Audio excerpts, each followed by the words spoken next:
Hello दोस्तों। Indian stock market में एक बड़ा गिरावट देखने को मिला।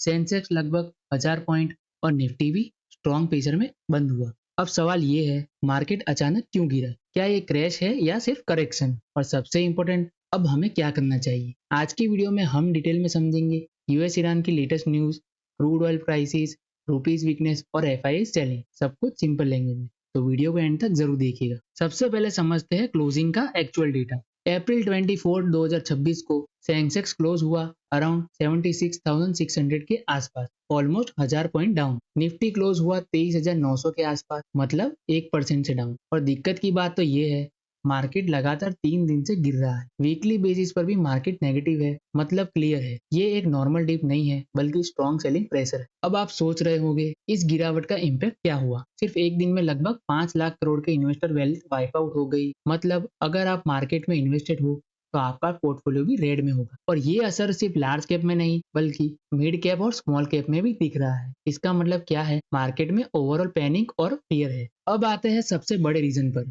यूएस और ईरान के टेंशन पर। मिडिल ईस्ट में सिचुएशन काफी टेंस है। स्ट्रेट ऑफ हॉर्मुज जो दुनिया का सबसे इंपॉर्टेंट ऑयल रूट है वो रिस्क में है। अगर वहां डिस्ट्रप्शन होती है तो ग्लोबल ऑयल सप्लाई इंपैक्ट हो सकता है।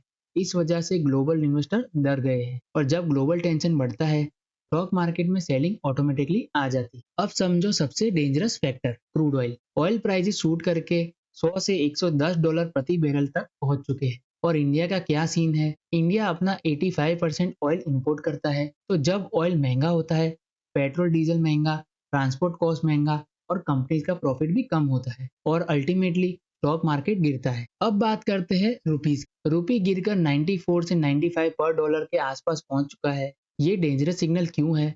क्योंकि जब रुपी वीकन होता है तो इंपोर्ट और महंगा हो जाता है, इन्फ्लेशन बढ़ता है और फॉरेन इन्वेस्टर का कॉन्फिडेंस भी कम हो जाता है। और जब एफआईआई का कॉन्फिडेंस गिरता है वो पैसा निकालना शुरू कर देते हैं। फॉरेन इंस्टीट्यूशनल इन्वेस्टर यानी एफआईआई कॉन्स्टेंटली सेल कर रहे हैं। रिसेंट सेशन में भी उन्होंने 3000 करोड़ से ज्यादा का आउटफ्लो दिखाया। अब वो क्यों सेल कर रहे हैं? सिंपल लॉजिक है, ग्लोबल रिस्क बढ़ रहा है, यूएस बॉन्ड्स में बेटर सेफ रिटर्न मिल रहे हैं, तो वो इंडिया जैसे इमर्जिंग मार्केट में पैसा निकाल रहे हैं। और जब एफआई सेल करते हैं तो मार्केट तेजी से गिरता है। अब एक और important reason, IT sector. IT stocks पिछले एक वीक से लगभग 10% तक गिर चुके हैं।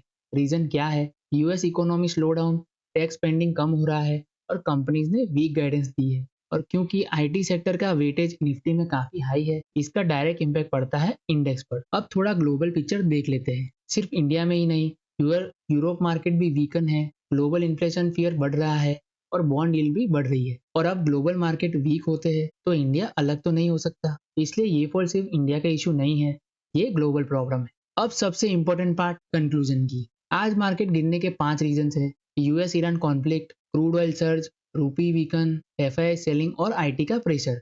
ये एक परफेक्ट स्टॉर्म सिचुएशन है। शॉर्ट टर्म व्यू की बात करें तो मार्केट वॉलेटाइल रहेगा, न्यूज बेस्ड मूवमेंट होगा और गिरावट भी आ सकती है।